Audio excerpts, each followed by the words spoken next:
Welcome to the What a Work podcast. I'm your host. It's Paul from JCR Builds. Please go and leave us a 5-star review on any platform you're listening on, whether it be Spotify, Apple Music, anything. Once I get to 500 reviews, I'll give a nice Will Wade giveaway. Any questions for myself or any of the guests we've had on, please contact me on social media, Instagram, Facebook, YouTube, either under JCR Builds or What a Work podcast. Right, let's get into it. So today we are joined by Darrell from Olsen Metal Arts. Afternoon. Good afternoon. Good afternoon. It's my first podcast, so I don't know what to expect. So you'll probably do better than me, pal, and I've done 50 odd now. So I always get confused with the time of day because I do some in the middle of the night, some in the morning, some in the afternoon. That's why I had to look at the clock and see what time it was to say if it's morning or afternoon or what. So could you just tell us about just a brief introduction first off? Who are you? Yeah, Where are you from? What do you do? That sort of thing. yeah, okay. My name's Darrell Olsen. I'm a welder fabricator from Leeds. I was a coach builder apprentice. I did that and finished that apprenticeship, and then I moved on to heavy goods vehicles, which I used to repair for doing that for about 20 years.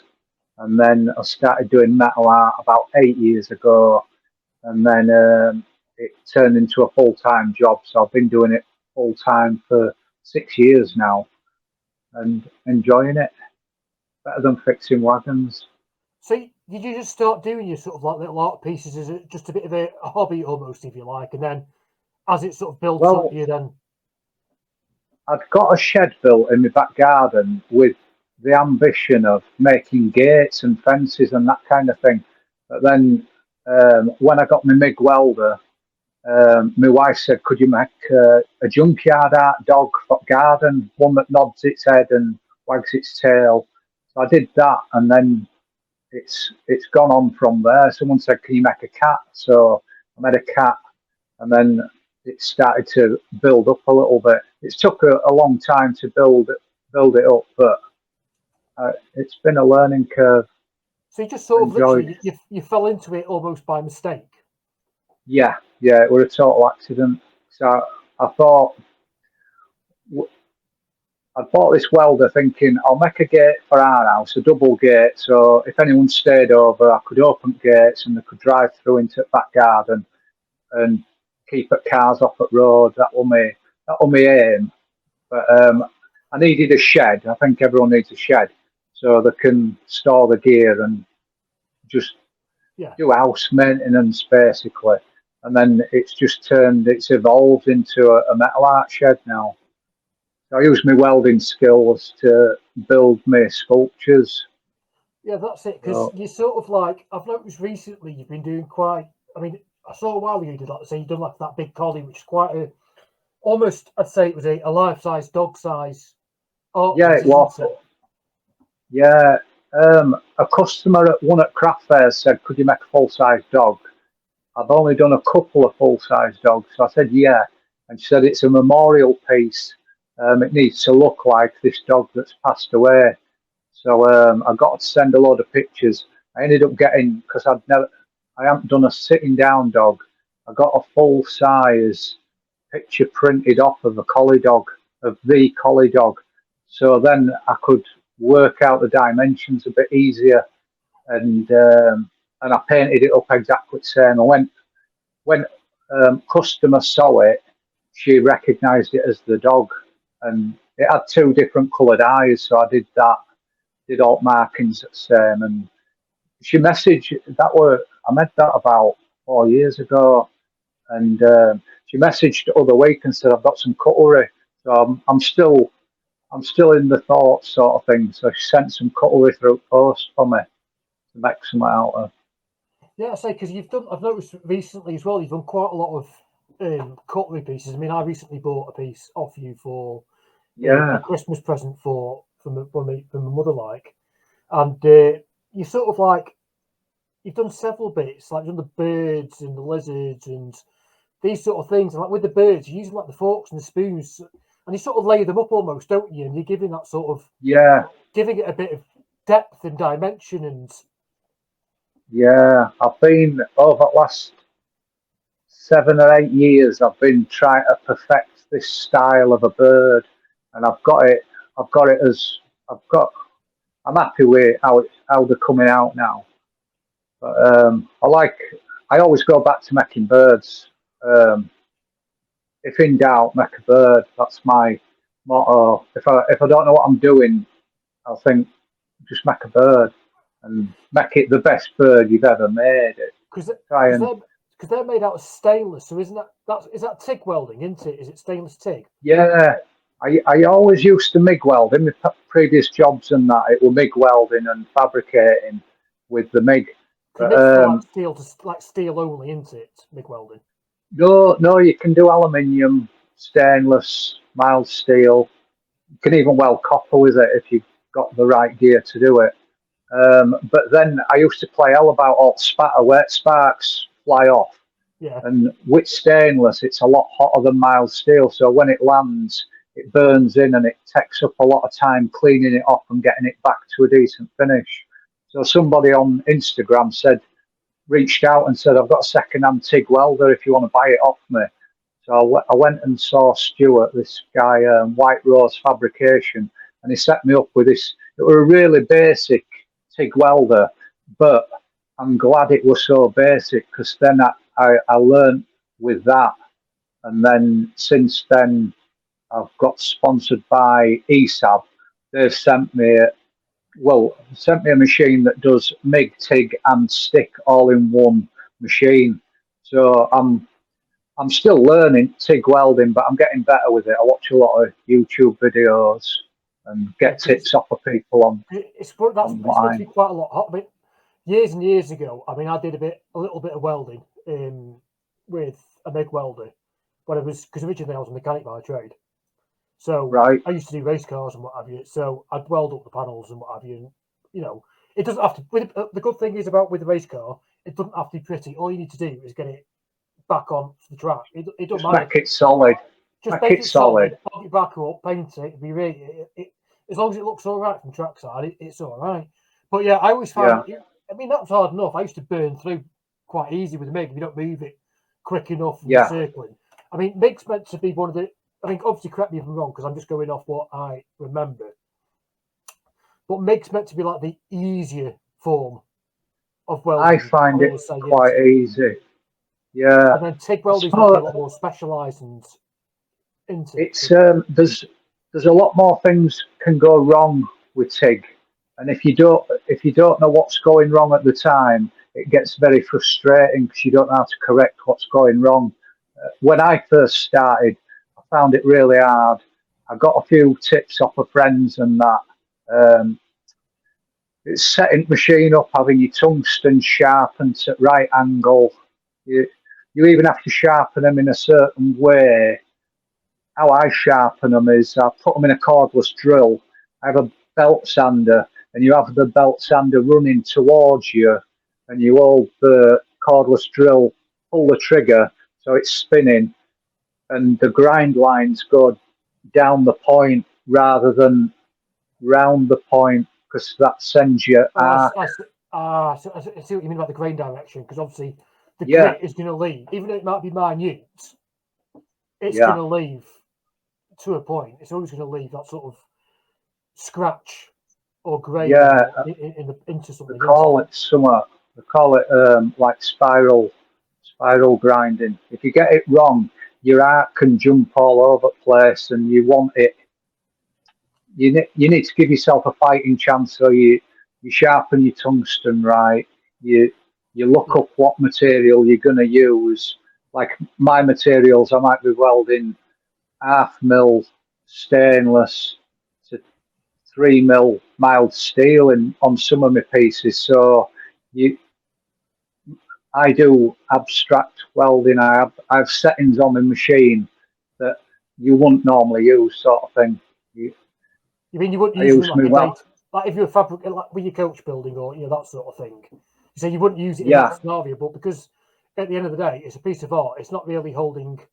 It's not a structural No, It isn't by no, any sense.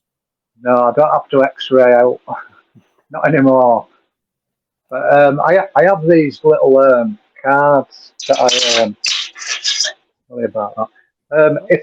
If I do a really good weld, I'll write all settings down, what my gas is, my post pre-flow, post-flow, upslope, downslope, how many amps it is, and if I'm struggling, I stop and I practice. I just stop and practice. If something's going wrong, and then I'll find out, oh, my gas ain't quite right, or my amps are too high or too low, and then dial it in, and then carry on, sort of Right, thing. so that little bit of metal cord, because that was about what credit card size, give or take, and then Yeah, obviously 'cause you yeah, wrote on all these settings, so you're using that almost yeah, like a bit of as a reference to go back to the same way that you take yeah, notes if you're doing whatever you take notes. It's just a different yeah, way of showing you what that world looks like with the reference yeah, of. yeah. They're like my little cheat codes. If something's going wrong, I'll clean all my bits on my torch, change it tungsten in case there's any contaminants. Because TIG welding, if there's any contamination, it's not happy. Everything's got to be spotless. I've started using acetone to clean everything before I even start welding now. Whereas at MIG, you can put your earth clamp on, pull trigger, and you soon figure out if you've got a little bit too much wire speed, turn it down or turn it up, and just adjust it until you're happy with how it's set. But they've all got their applications. Like I used to hate stick welding when I was younger because I wasn't very good at it. And Is that more like the there's a brazing style stick no welding? stick welding. You've got like a rod that's got flux core on it. Flux on it. So when you arc it up, the flux shields the molten metal from oxygen. So instead of having gas for your MIG or your TIG, you just have a rod. So if you're out in the middle of a field welding a gate, you won't want TIG and you won't want MIG if it were windy. You'd go for stick. They, Oh right. they've all got the different applications. If like one of the family friends says my gate hinges come off, I wouldn't take a TIG welder with me. I'd take a stick welder. So it's handy to know them all. I'm not brilliant at any. Well, I'm okay at MIG because I used to get paid to do that. But, I won't call myself a qualified TIG welder or stick welder. I've done my exams for MIG, and I know I can weld to an okay standard with TIG. But I'm enjoying learning TIG and stick more now. Well, that's it. I mean, if you're not doing it as a structural thing and you're doing it as like your art pieces that you're doing, it doesn't really matter if. I mean, it's no different to, the amount of people that do woodworking that aren't qualified. You don't, Yeah, yeah, qualifications to. I know it does make a difference with certain aspects, like especially if you're working for a company or something like that, because then that's more to do with the insurances and that sort of thing, isn't it? yeah, You know what yeah. I mean? But I mean, That's the only reason.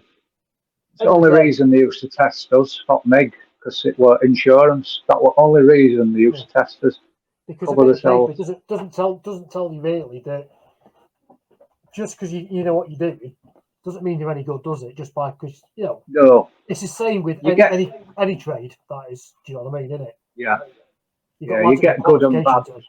Yeah, good and absolutely. bad doctors, mechanics, welders. You get good and bad in all of it. I've seen it, Yeah, seen them all. yeah. So I'm just saying the pieces of paper they don't really mean a great deal, but I mean they have No, the purposes for certain circumstances or that sort of thing. But so yeah. you are so obviously you said you started off doing art as like you fell into doing your art almost with being Yeah. asked bits. So are you doing mainly commissions now, or is it do you just sort Um, of like build what you want to make and then try and sell it, or how do well, you? what I do is I have a supplier shop in Halifax where like a standard run of things that are met constantly, and we take that kind of gear to craft fairs. But I'm always pushing But like on my flyer, it says commission work. I'll do commission work, and I try to cater to every budget. And I have a back burner list on my whiteboard in my shed of things that I want to make that might not sell, that might, or they might sell. It just depends. But when I want to break away and like refresh my palette, I'll pick some off at back burner list. Like I want to make an Alice in Wonderland hare holding a pocket watch. It might never sell, but I'll enjoy making it, and I'll probably learn something from doing it. But I've got a commission to make a lightning. It's an aeroplane, a jet, one of the first jet aeroplanes. The customer wants to give it as a gift to somebody who used to fly them years ago.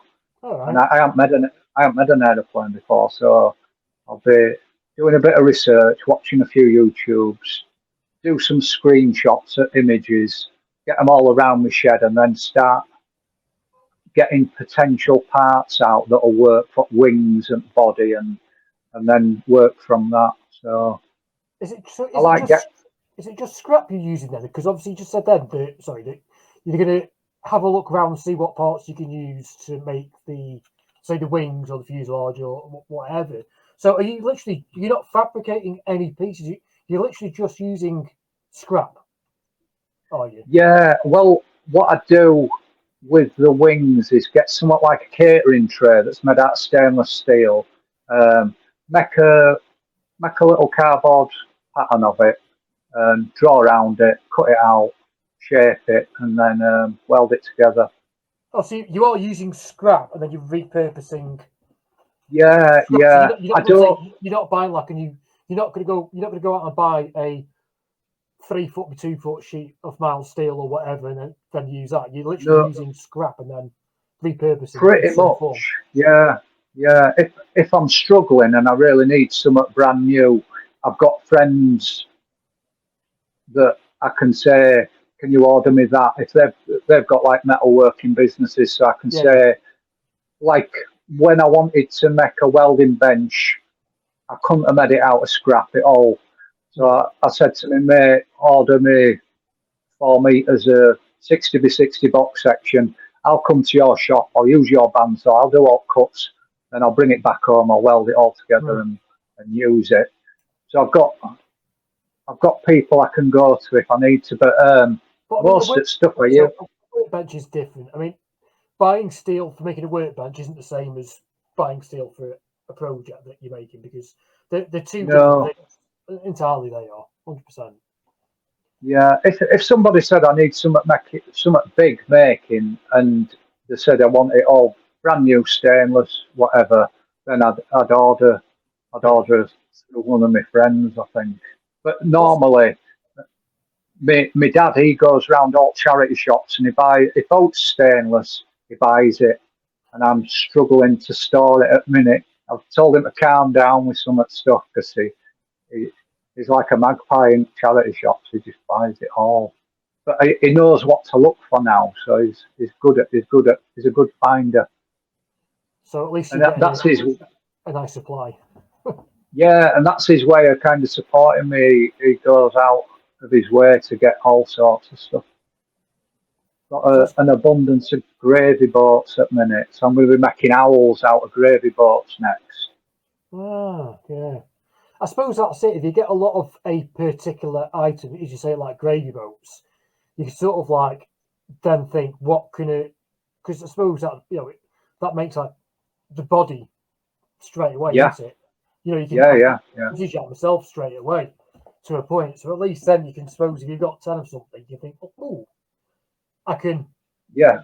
This is what I can make out with this, and then totally different to say, like you said, you want to make the hair for Alice in Wonderland. I think anyone that makes in the way that we do, we all have. I mean, I've got 2 whiteboards there on this side of the room. You need them. And again, I've got a board of orders to go out. I've already got the stock, so there's a board there with the orders ready to go out. I've got what I need to print the stock and stuff. I'm talking about more like the 3D printing side. And then I've got a list of 1, 2, 3, 4, 5, 6, 7, 8 or 9 things there, all of one day prints that I just want to print for shit and giggles. And I'll end up making like bases for them or everything else. But it's just that sort of thing that you can use that. I mean, let's just show you this. I don't know if so when you do 3D printing, one thing that a lot of people will do is they'll print a 3D Flexi Rex. It's just one of the standard things that you print. And normally, I've got one lying around. I haven't. Normally, they're about what 2.5 inches tall. So I wanted to see today how far. I mean, literally, just before we started this call, and I wanted to see how far I could push the Bamboo Lab mini printer. So I printed a new Flexi Rex, and there it is. That's tiny, isn't it? That. So yeah, it stands at about 11 millimeters tall. That is the smallest I can get it to do and stick to the bed. Yeah. It's fully functional. It moves as it should do. Fully functional. And I've just sent a picture to the missus just before we started. Like, she's messaged me while we've been on. What's the point in that? Well, it's for shits and giggles. Do you know what I mean? You've got to take it. You don't want it to turn into like a job that you hate or it's pointless doing it. You want to be enjoying it, so you want to experiment in trying different things. You always learn something, even if it goes wrong, you learn how not to do something. Or if it goes really well, you think, right, I'll remember that. But next one, because I do some of this stupid stuff and printing on the 3D side. I'm sort of printing things, and I'm doing a lot of experimenting at the minute.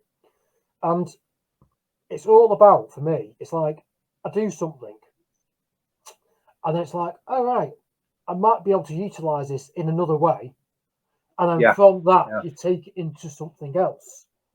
And then you can take that into another project. So, half this stuff I'd never use in a project, but like, because a lot of my stuff has to be designed on a CAD, I'm currently using SketchUp. That's another thing. The other day, I decided to design a T-lock for the festival sustainers, and I put my logo on it. So I had to measure the original festival sustainer cap and get it exact, so it fits the box, turns, locks. So just by doing something stupid like that, which is totally pointless. I spent 3 hours on SketchUp measuring and trying that to get it right. And the reason is because I can. And from that, I'm learning bits about SketchUp that I didn't know before. And you're learning how to, and then that will make next time I want to do a technical drawing so much easier. You strengthen your skills by using them. It's like a muscle at brain. More you use it, more you flex it, more you use it, better you get at whatever it is that you're doing. It's keeping your brain creative and thinking, like at 2 a.m. when you can't sleep and you're thinking, I plan out how I'm going to start building something next day. Even if I've made it 100 times before, I'll go through each step in my head. And then when I come into my shed, it's half built. It's already programmed into my brain what's going to happen. It's quite funny because that was actually a conversation on they put up onto Fixed Radio this week on Instagram, and it was literally that sort of thing where, does your job keep you awake at night type thing? But either the stress, overthinking the job, and there's so much, so many different parts of it. And my answer was no, because I fall asleep because of medication quite easily. But the problem is, I wake up at 1 o'clock in the morning. So most days I'm up from 1 a.m. 2 a.m. every day. And I'll get up, and then, but the problem is I'll wake up thinking, I wonder if I'll go back to sleep. Within seconds, my head's kicking in. Same thing. I mean, either come up with an idea, I could do X, Y, Z for something, or if I'm on an install, even though the job's already made and it's all there ready to go and install it, I start thinking, oh shit, did I make that the right angle? Did I do this? Oh, did I put like SDS on my list that I need to take with me for the tools, and yeah, then I don't switch off at all. And I think yeah, sometimes as well with that because we're always wanting to. I'd say it's not so much improving, just doing new things and pushing the boundaries to what you can do. yeah, I think sometimes that's anyone in this sort of any trade that does this sort of creative mindset. We're our own worst enemy because of that. I don't sleep because I can't then think, and I start writing pages of notes at 2 a.m. Or I'm doing. I mean, I did this at 1 a.m. the other day. By I yeah, think it was 6 o'clock in the morning. That was on the Instagram stories. The T-lock was because yeah, I designed, made it, prototyped it, tweaked it, and got the final design and reprinted it. All by the time most people haven't even got out of bed. yeah. And overthinking it at 2 a.m. You're already problem solving. So when problems arise, you've kind of already thought it through, and Mm. it kind of goes into autopilot, muscle memory, and autopilot. I use a lot. It just helps more. There's a guy in America, and he says if you hate welding, do it more until you love it. And I've kind of took that on board. And certain jobs that I don't like doing so much, I've I've started to overdo them, do them more and more. Instead of making three, make five. And once you've done fifth one, like if you'd have packed in normally after third one and still hated it, walked away and not liked it, do it more and more until you kind of grow a love back for it. I used to fit shutters in heavy goods vehicles, and when I first started doing it, they're like dangerous, horrible things. The spring, you put a lot of tension on a spring, and it could cut your fingers off with cable Mm. that pulls the door up and down. And they used to scare me, and I used to hate them. And I got to a point where it was like, if a shutter come in, I'd put my name down for it, and I'd do it. And then it got to a point where I everyone used to come to me if they had a problem with the shutter. They'd say, "What's going on with this?" And I'd talk them through it, teach them what I know, and that's one of the things that I miss about working on my own. I don't have that banter and Mm. camaraderie, and I used to have a lot of apprentices come through and show them what to do and how I do it and try and teach them sort of thing. And when they get it, when penny drops and they actually understand it and they do it how you would have done it, it's a good feeling. Yeah. No, But, I don't work with others. I'm pretty much. I mean, I have a lad that comes to help me on big installs because obviously I can't be at the end of both ends of a piece of wood. yeah, Um, yeah, but other than that, I work pretty much on my own. I've got a couple of lads that will or do, and there's a young lad that I don't know, um, just things of. So he's not in the trade. He wants to learn about joinery. It's just something I've sort of yeah, know from this area, almost from the neighbour actually. And I said, I'll teach you. It's not a problem. But because he's working yeah, full time, and I think he works in one of the factories or something, so he's on like continental shifts or whatever. The days that yeah, he's free, it doesn't fit in because I've already got stuff booked or planned or whatever. I mean, I think last week I think he said today he was free, say, for example.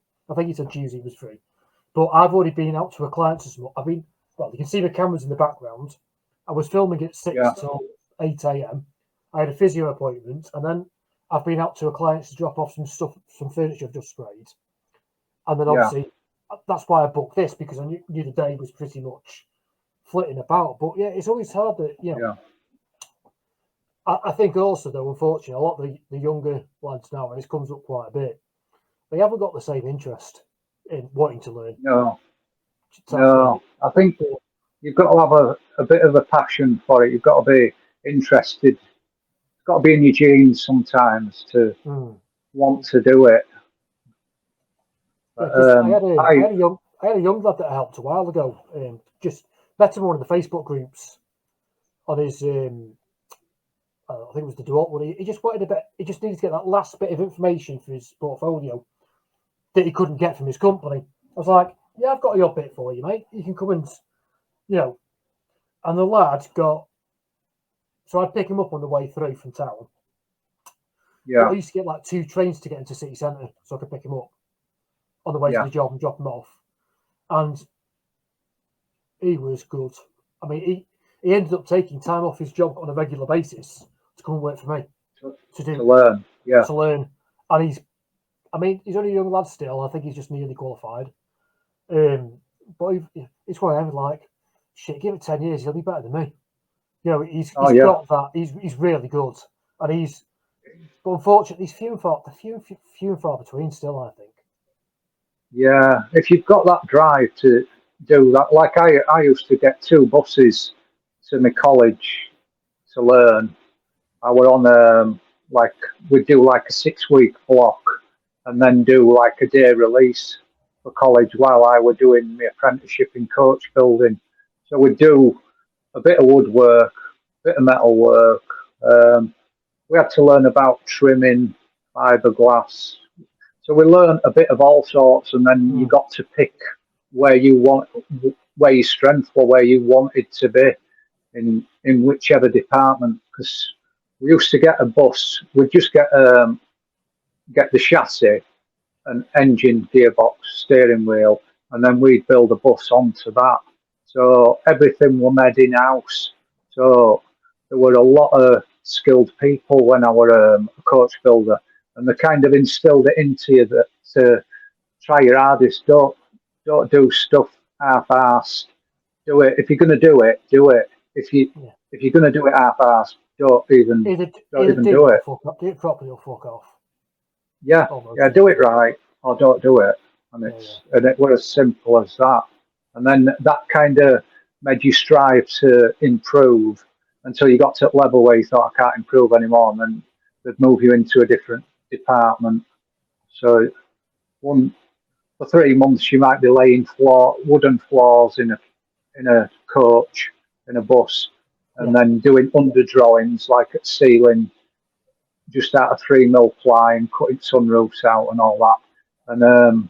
And then you go in electrician's department and you'd be making up at looms and laying out wiring, and it'd go on from there. I didn't actually go in welding department when I were an apprentice, but we did it at college.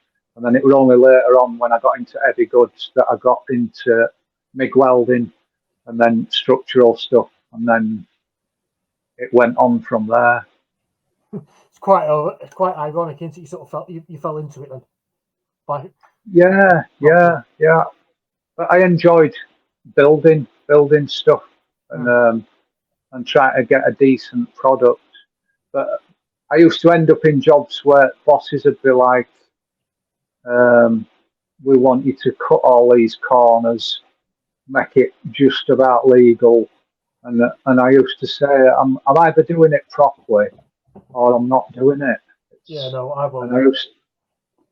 I used to bang heads with a lot of gaffers, and I'd say, you could do it like that, but I aren't going to do it like that because it's my name, basically. It's my signature. Whatever I make and what I do is my signature, and I care about what I do. So don't try and make me cut corners to suit your budget, sort of thing. Yeah, I've even seen that either from other companies or, again, even sometimes clients want corners cutting, and I'm like, I'm not the person for this.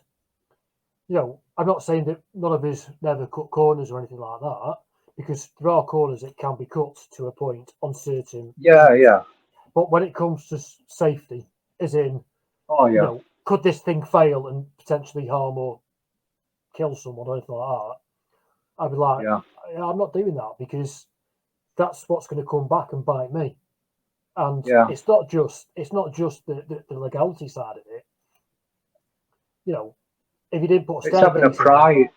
It's not having a pride in your work as well. I put a staircase in for someone and it fell out because a company else fitting it in properly, and it fell out and killed someone. I wouldn't be happy about that. Do you know what I mean? No. So do think it, as you say, there's only so much you should do. But unfortunately, unfortunately, that's very much not the way, is it? Do you know what I mean? But anyway, so you said you do a few craft fairs or what have you, sort of like almost trying to get your name sort of out there for the commission, to get the commission side of things more than anything. So have you got a few this run up to? Because obviously we're sort of back end of November now. And by the time this comes out, it'll probably be like a week before Christmas. So are you planning on sort of markets around like Christmas markets? Yeah, my wife, she books them all, and she's like other side of business. Without my wife, this business wouldn't run. She does like all Facebook, internet, organising stock to go to shop, organising stock to go to craft fairs, and so we work as a really good team. Where I'm weak with computers and stuff, she's really strong, and I've tried to teach her welding, but she hasn't got the patience for it. So I wanted to teach her how to make metal art. It just sounds like she'd take the whole business on if she could weld. Yeah, she could. She just needs a bit more patience and a few more lessons, and then I'll get her making stuff. But we've got quite a few booked. We've got 2 weekends off, and then rest at weekends. We're either doing Saturday and Sunday, or just odd Saturday or Sunday. So, but we've got a couple. I try and keep all plates spinning, like supplying shop in Halifax, doing craft fairs, selling on Instagram and online, and odd commission jobs that come in between as well. So I get a nice variety of work. So I'm not making one thing over and over again. We're making owls one day or for a couple of days, and then I might be making, I don't know, spark plug bottle openers or motorbikes, or it's really, and that's what keeps it interesting. There's a big variety. Yeah. So, I mean, of course, if anybody is interested in these sort of like metal art pieces that Darrell makes, obviously go and check him out on his Instagram page, which is Olsen, Olsen, metal art. Of course, then he has links from that to his website. And of course, if you want any commissions, you can contact him direct on his page. There will be links in the description down below to his pages. But yeah, definitely go and check out his Instagram. His stuff's brilliant. It really is good. Thank you. So yeah. Thanks very much for joining us today. No, I've enjoyed it. Very much appreciated. Podcast. Yeah, so they're not all bad. I've quite enjoyed them.